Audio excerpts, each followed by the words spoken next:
1절 말씀입니다. 구약 성경 949페이지에 있습니다.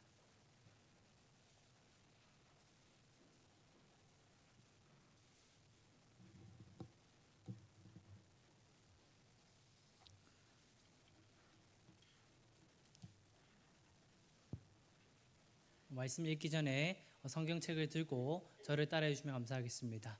이 책은 하나님의 말씀입니다. 이 말씀은 생명의 양식입니다. 아멘. 오늘도 이 말씀이 우리 가운데 생명의 양식이 되시길 소망합니다.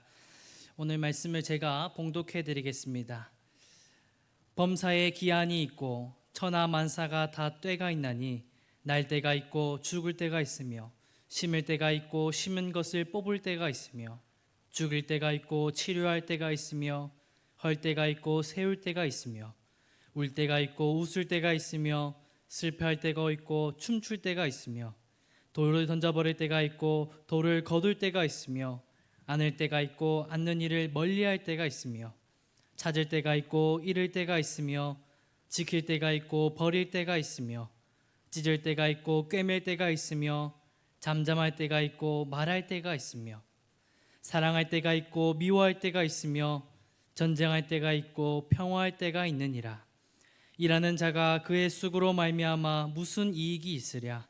하나님이 인생들에게 노고를 주사 애쓰게 하신 것을 내가 보았노라.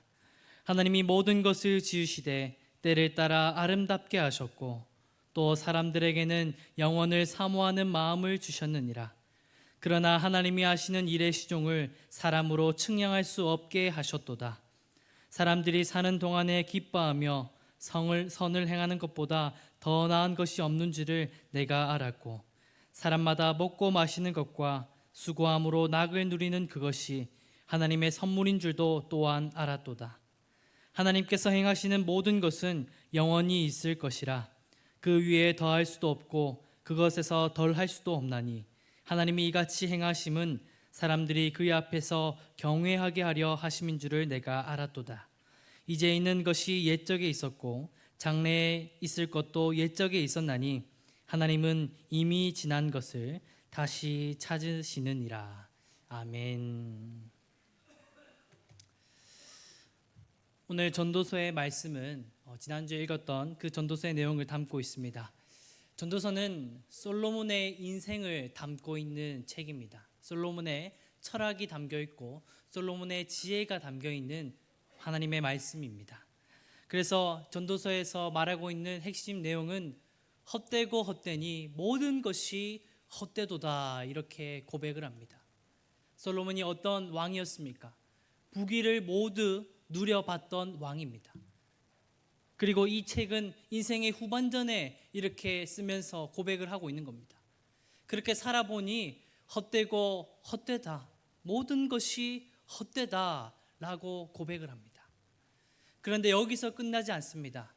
인생은 헛되나 하나님 안에서 살아가는 그 삶은 참되다라는 것을 그 안에 담고 있는 것입니다. 인생을 돌아볼 때 우리에게 유익한 이 전도서를 통해서 오늘 우리에게 주시는 하나님의 말씀을 살펴보고자 합니다. 바둑을 두는 것을 한 번쯤 보셨을 겁니다. 이 바둑 기사들은 대국이 끝나면 승자와 패자가 마주 앉아서 그 자리에 복기라는 것을 합니다. 복기는 방금 두었던 그 판을 이제 한 수 한 수 다시 두면서 그 판을 재현해내는 것을 말합니다. 일반인들에게는 이 복기라는 것이 어려울 수 있습니다. 어떤 일반인이 프로 기사에게 어떻게 복기를 하느냐고 물었습니다. 그랬더니 그 프로 기사가 이렇게 답하기를 한 수 한 수 모두가 의미가 있기 때문에 그 모든 수를 기억할 수 있습니다. 이렇게 답했습니다.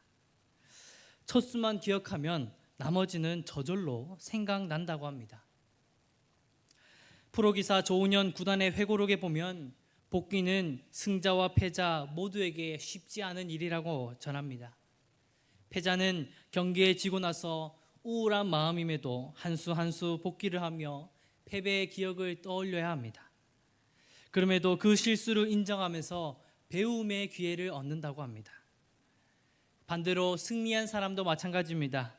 복기를 하면 자신이 잘해서 이겼다고 자만하는 것이 아니라 상대방의 실수로 판세가 뒤집히고 또 자신의 실수로 위기의 순간이 몇 번 있었는지를 깨닫는다고 합니다. 이로 인해서 겸손과 절제를 배우며 다음 대국을 준비할 수 있다고 합니다. 이 바둑을 보면서 우리 그리스도인들도 신앙생활을 할 때에 영적인 복기가 중요하구나라는 것을 볼 수 있습니다. 우리의 삶을 한 수 한 수 돌아볼 때에 하나님께서 우리 안에서 겸손함을 주시고 그런 또 절제함을 배워 나가야 한다라는 그런 말씀입니다. 그래서 오늘 말씀을 통해 우리 삶에 지나왔던 날들을 돌아보는 복기가 필요할 것입니다. 오늘 솔로몬의 지혜를 통해 그 내용을 살펴보고자 합니다. 세 가지 말씀으로 살펴보고자 합니다. 첫 번째는 하나님의 때를 겸손히 기다려야 합니다. 솔로몬이 1절에서 8절 말씀에 전하는 내용은 모든 일에 다 때가 있음을 전합니다. 말씀을 보면 이렇게 전합니다. 날 때가 있고 죽을 때가 있고 죽일 때가 있으며 치료할 때가 있고 울 때가 있고 웃을 때가 있으며 이렇게 천하만사의 모든 때가 다 있음을 말하고 있습니다. 우리 인생이라는 것이 그렇지 않습니까? 인생 우리가 예측한 대로 다 흘러가지 않습니다. 가정도 학교도 회사도 교회 일도 모두 우리의 예상대로 흘러가지 않습니다.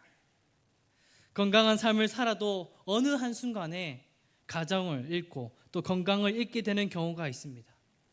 또 어느 날에는 부유한 삶을 살다가도 어느 한순간에 그 부를 모두 잃게 되는 경우도 있습니다. 또 사랑하는 가정을 함께 살아가고 있지만 그 사랑하는 가정을 한순간에 잃을 수도 있습니다. 우리가 잘 아는 욥의 고난이 이런 고난이었습니다. 부유한 삶을 살다가도 이유 없이 고난이 찾아왔습니다. 부유한 삶을 살다가 모든 재산을 잃었습니다. 자신의 자녀들도 있고 건강마저도 잃었습니다. 하나님은 그런 욥에게 그렇다 할 이유를 말해주지 않았습니다. 욥은 그저 이유 없는 고난을 당했습니다. 모든 삶이 예상대로 흘러가지 않는다라는 겁니다. 전도자도 이 사실을 깨달았던 겁니다. 솔로몬도 이렇게 말하기를 인생을 아무리 지혜롭게 살아보려고 한들 나의 예상대로 흘러가지 않는구나. 모든 것에 하나님의 때가 있구나 라고 이렇게 깨달았다는 겁니다. 오늘 본문 11절 말씀에 이렇게 고백을 합니다. 11절 말씀을 다 같이 한번 읽어보겠습니다. 하나님이 하시는 일의 시종을 사람으로 측량할 수 없게 하셨도다. 아멘. 사람이 태어나서 늙고 병들고 죽는 모든 과정, 생로병사는 하나님께서 정하셨습니다. 사람이 측량할 수 없다라는 겁니다. 우리는 모든 때를 하나님께서 정하셨음을 믿을 때에 겸손한 태도로 살아갈 수가 있습니다. 겸손히 하나님의 때를 기다리게 한다는 겁니다. 앤드루 머레이라는 사람이 있습니다. 하나님의 때에 겸손해야 된다라는 그 말씀을 하며 이렇게 전했습니다. 겸손이란 어떤 때이든지 마음의 고요함을 지키는 것이다. 그것은 어떤 때에 칭찬을 받아도 동요하지 않는 것이며 어떤 때에 멸시를 받아도 동요하지 않는 것이다. 세상 살아가는 일이 참으로 어렵고 고통스러울 때 조용히 하나님 앞에 무릎 꿇읍시다. 기도함으로 하나님의 때를 기다립시다. 이렇게 고백했습니다. 이처럼 세상을 살아가면서 경험하는 모든 순간이 하나님께서 정하셨음을 알고 겸손한 마음을 갖는다면 이미 은총의 보금자리에 앉아 있는 것과 같습니다. 우리는 하나님의 때에 순종할 수 있도록 기도해야 합니다. 우리의 자녀를 위해 기도할 때 하나님의 때를 생각하면서 인내심을 가지고 기도할 수 있습니다. 지금 우리가 삶의 힘든 길을 걷고 있는 상태라 할지라도 하나님의 때를 생각하면서 인내심을 가지고 더 걸을 수 있습니다. 아직 기도의 제목들이 응답받지 못했다고 할지라도 하나님의 때를 기다리면서 더 인내하며 기도할 수 있어야 합니다. 하나님께서는 하나님의 때에 하나님의 방식으로 이 모든 문제들을 이루어 나가실 것입니다. 우리는 그저 겸손함으로 하나님 앞에 무릎 꿇는 것이, 이것이 믿음의 사람이 행해야 하는 행동이라는 것입니다. 오늘도 하나님의 때를 기다리며 겸손함으로 나아가는 저와 여러분들이 되시길 주님의 이름으로 축복합니다. 아멘. 두 번째는 하나님의 때에 주시는 안식을 기다려야 합니다. 전도자는 사는 날 동안에 가장 좋은 일이 무엇인가 전합니다. 인생의 낙을 누릴 수 있을 때 안식을 누려라 라고 이렇게 전합니다. 세상 사람들은 기쁨이 올 때 슬픔이 오길 두려워하고, 슬픔이 올 때에 기쁨의 날을 고대합니다. 하지만 솔로몬은 그렇게 전하지 않습니다. 기쁨이 오는 그 순간을 하나님을 선물로 여겨라 라고 이렇게 전하고 있습니다. 인생에 기쁨이 올 때가 있고 슬픔이 올 때가 있습니다. 모든 인생에 희노애락이 있습니다.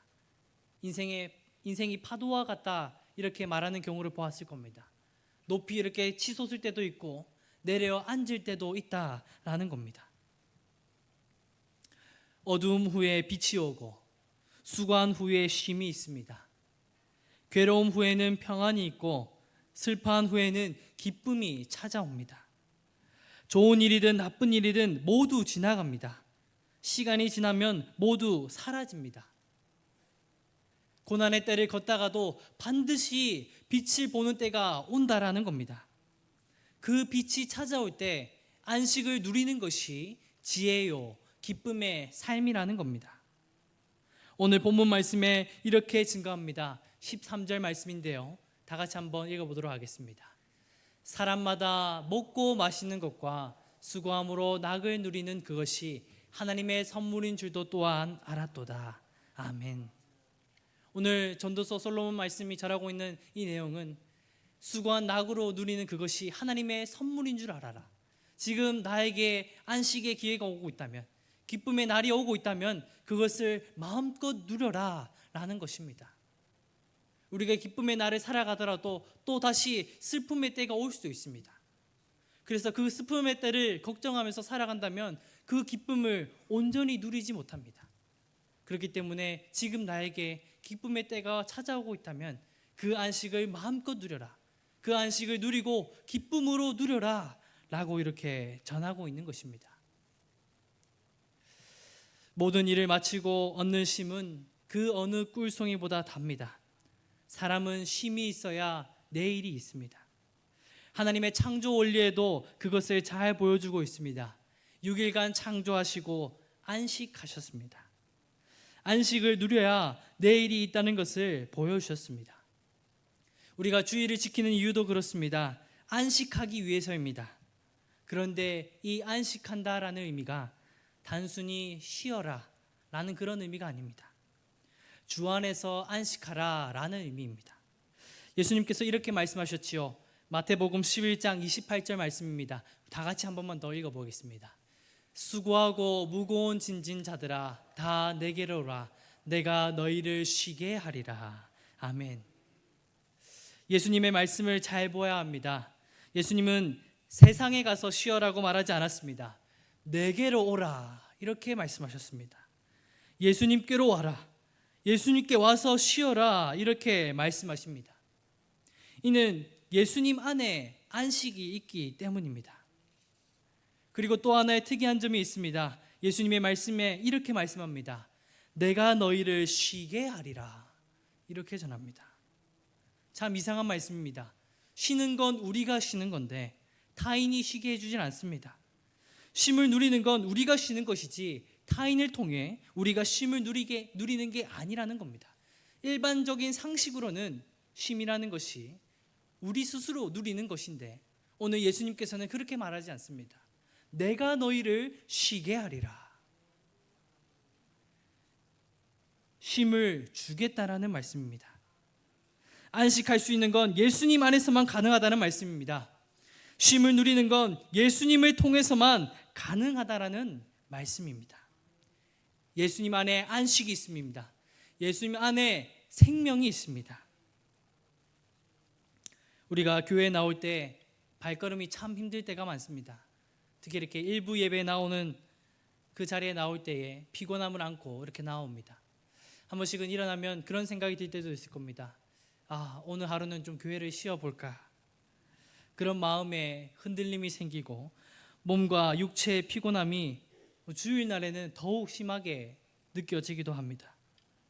그래도 우리 마음속 한구석에 이런 생각을 또 하게 됩니다.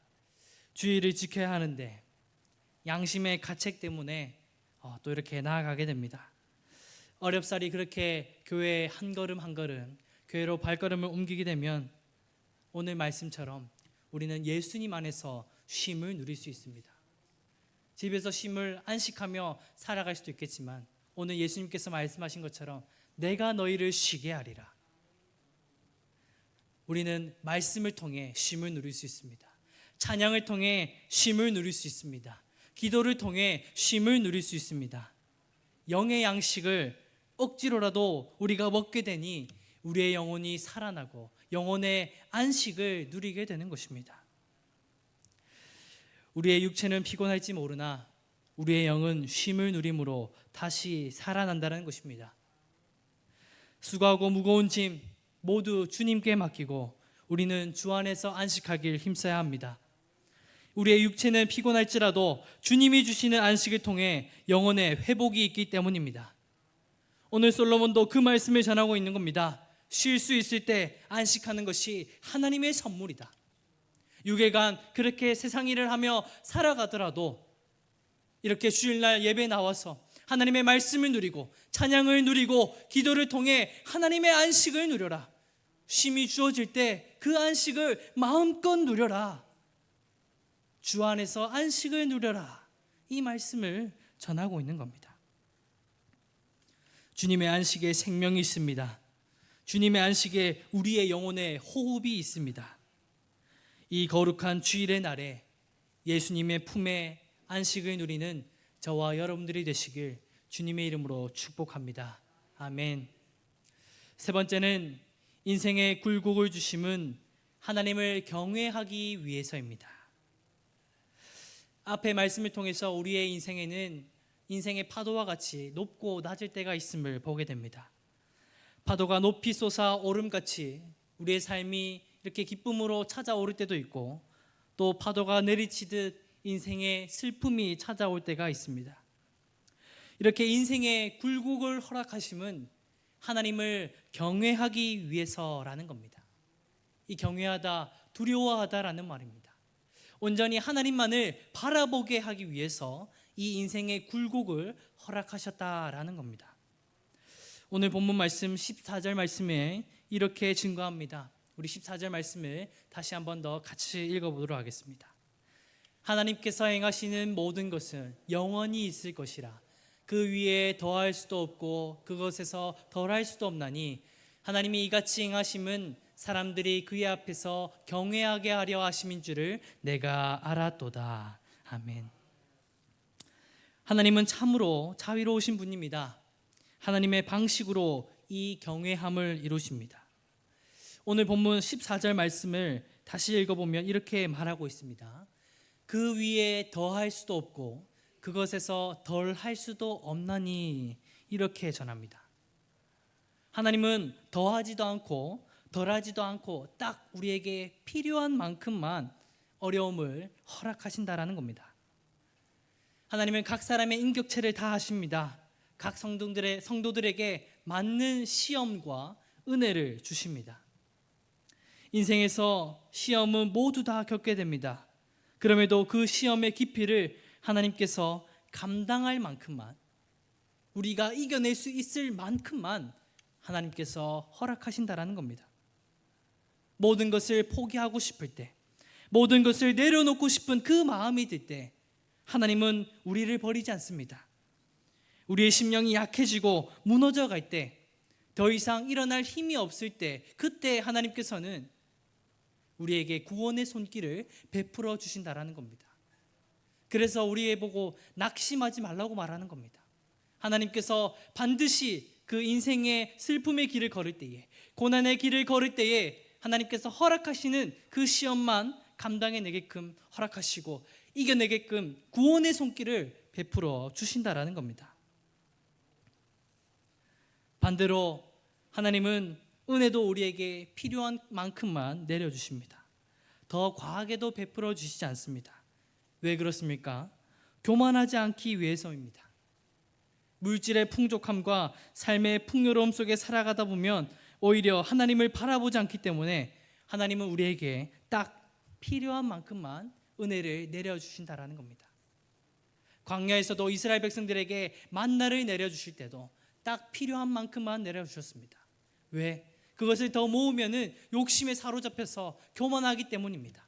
하나님을 바라보지 않기 때문입니다. 하나님을 경외하지 않기 때문입니다. 그래서 하나님은 우리에게 필요한 만큼만, 우리에게 합당한 만큼만 허락해 주신다라는 겁니다. 이렇게 하나님은 더하지도 않고 덜하지도 않을 만큼 은혜를 베푸십니다. 이것이 하나님의 방식입니다. 하나님은 자비가 풍성하신 하나님이십니다. 우리가 낙심하지 않을 만큼만, 우리가 교만하지 않을 만큼만 은혜로 돌보십니다. 이 지혜를 깨달으시길 소망합니다. 솔로몬은 이것을 전하고 있는 겁니다. 우리가 인생에 어려움이 찾아오고 또 기쁨이 찾아올 때에 또 그런 상황 속에서 베풀어 주시는 은혜 속에서 하나님만을 바라보아라. 이 말씀을 전하고 있는 겁니다. 이 지혜를 통해 우리가 낙심 가운데 있을 때에도 하나님을 경외하고 우리가 기쁨 가운데 걸을 때에도 교만하지 않는 은혜를 누리게 될 것입니다. 솔로몬의 지혜처럼 인생의 굴곡 속에서 날마다 하나님을 경외하며 살아가는 저와 여러분들이 되시기를 주님의 이름으로 축복합니다. 아멘. 말씀을 정리하겠습니다. 오늘 솔로몬은 세 가지를 전하고 있습니다. 하나님의 시간표에는 다 때가 있다. 인생의 슬픔의 날이 오고 또 기쁨의 날 때가 올 때가 있으니 기다려라.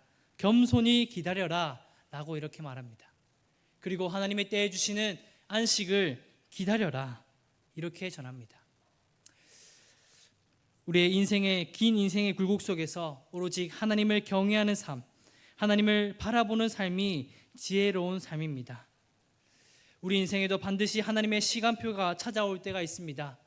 우리가 지금은 기쁨의 날을 걷고 있다 할지라도 또 언젠가는 슬픔의 날이 찾아올 때가 있습니다. 또 그렇게 슬픔의 날을 걷다가도 또 언젠가는 기쁨의 날이 찾아옵니다. 그런데 하나님께서는 약속해 주셨습니다. 반드시 빛을 볼 때가 있다. 지금 힘든 길을 걷고 고난의 길을 걷는다 할지라도 낙심하지 마라. 오직 하나님만을 바라보아라. 그러면 반드시 구원해 주고 너를 이끌어 주고 은혜를 베풀어 주겠다. 이 말씀을 오늘 솔로몬이 전하고 있는 겁니다. 우리는 오로지 겸손함으로 하나님만을 바라보는 믿음을 가지시길 소망합니다. 인생의 굴곡 속에서 오로지 하나님만을 경외하는 저와 여러분들이 되시길 주님의 이름으로 축복합니다. 아멘. 우리 오늘 말씀